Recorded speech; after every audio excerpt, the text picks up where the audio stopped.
Hey, hello everyone. I hope everyone's doing well, and welcome to my Celeste Speedrun tutorial. In this video, I'll be covering the Celestial Resort Spikejump. Okay, so there are a lot of videos covering this strat already, like Benthizi and Programmatic's animation tutorial and Flash Spikejump tutorial. But since then, the Celeste community has found so many better setups, and they are easier and more consistent, and some of them are even faster. So in this video, I will be showing you how to do those setups in detail. Before going into the tutorial, I think I should explain what a Spikejump is and how it works. A quick note, the term Spikejump is very confusing. I will only be talking about one type of Spikejump. Some people call this Cornerkicks. So yeah, I'm using Cornerkick and Spikejump interchangeably for this strat. So for this type of Spikejump, it works because directional spikes allow Madeline to get through them without dying, as long as she goes in the same direction. This allows you to cornerkick off of walls with spikes, like this, and this Spikejump in Celestial Resort that I will be talking about.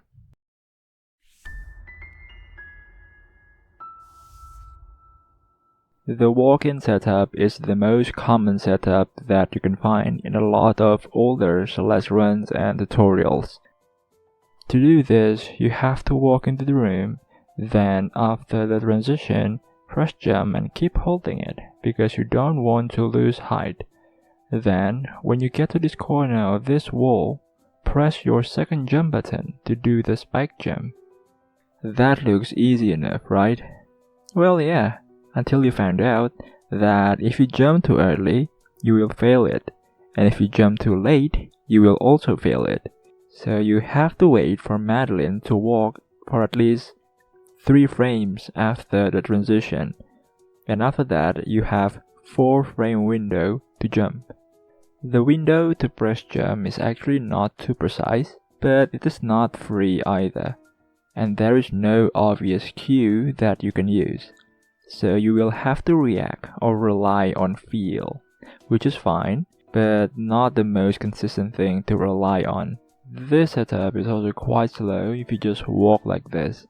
You can make it faster if you dash into the room, but if you dash too high or too close to the transition, it will work differently because Madeline's position will not be the same in the next room. So yeah, it's really finicky. I don't recommend it. But you can make this setup a bit better if you use a crouch jump. So hold down diagonal and jump. With crouch jump, the jump timing is a lot more lenient because you can buffer it through the transition, which means you have at least 5 frames to input a jump. But you don't actually need to buffer, so the window is actually bigger than that. It's really lenient. So basically you just want to jump as soon as possible after the transition, which is a lot better than waiting.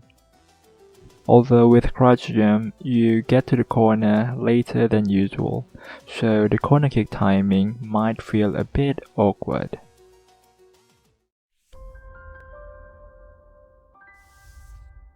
Alright, so the reverse super or programmatic setup, because this is what Programmatic recommends in their 100% tutorial video.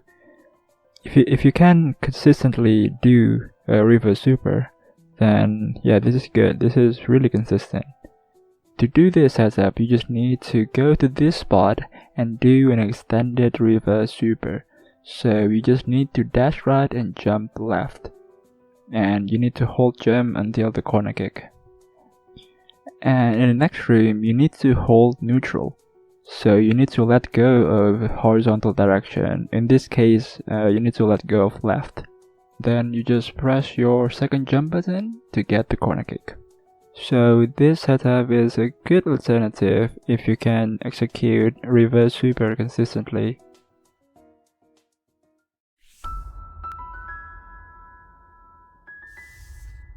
Alright, so this setup is one of the newer ones, and it was found by Zap. So to do this setup, you have to go to this corner and do an up left dash. Keep holding left and then buffer jump and hold it, and then do the corner kick with your second jump button. Just like the walk-in crouch jump setup, the jump timing on this setup is also really lenient because you can buffer the jump. It also has a really nice visual cue. That is, when Madeline is just about to land, you press jump. It's a really nice visual cue. And yeah, that's it. It's a really simple setup. I highly recommend this for beginners.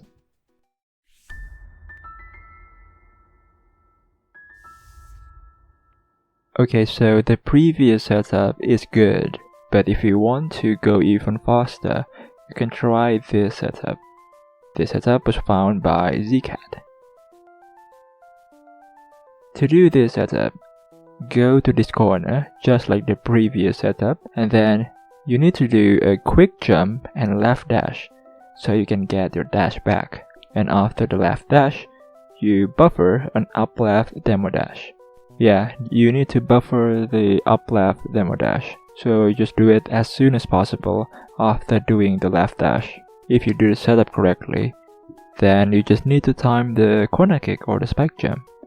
For this setup, you need to do pretty quick inputs. The jump and left dash and up left dash, you have to do those 3 inputs really quickly, which can be hard, but it can be very consistent with practice.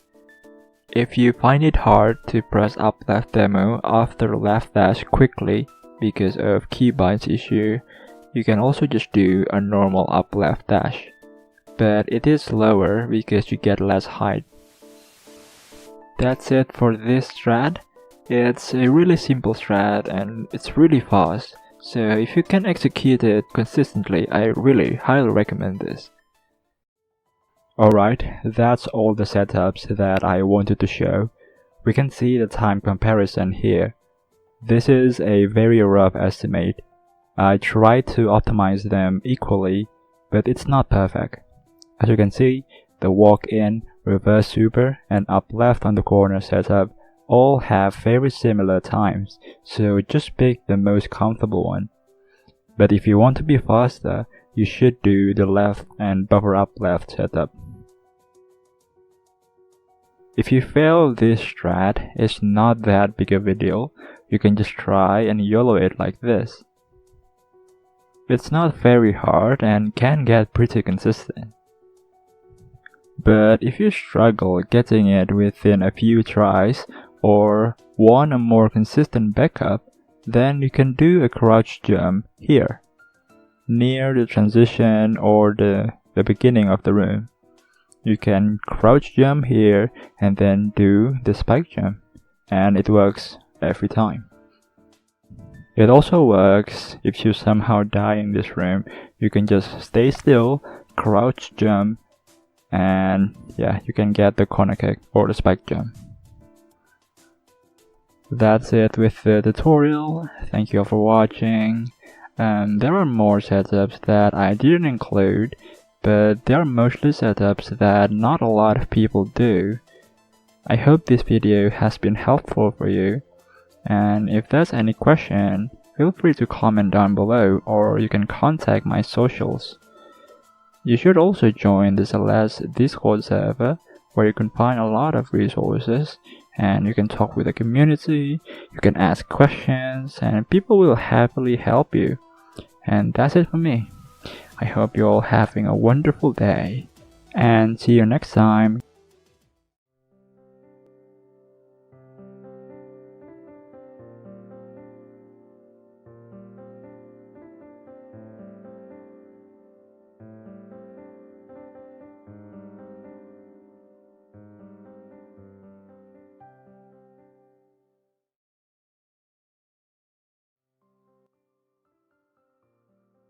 Hello, welcome to the ending of this video. Thanks again for watching. This video is probably not necessary and way too much for this strat. Yeah, this strat is not too complicated and most people can do it quite easily, so yeah. So the actual reason I'm making this is that I mainly just want to start making something and practicing, editing and script writing and talking like this. Yeah. So I think, a tutorial on a relatively simple strat like this is a good starting point. And yeah, this is really fun. I really enjoyed this, so yeah, I think I will be making something like this or something else, I don't know. Anyways, I really appreciate you if you watch this far, and if you watch this far, you should comment Bergie in the comment section. That's it for me. Thank you all.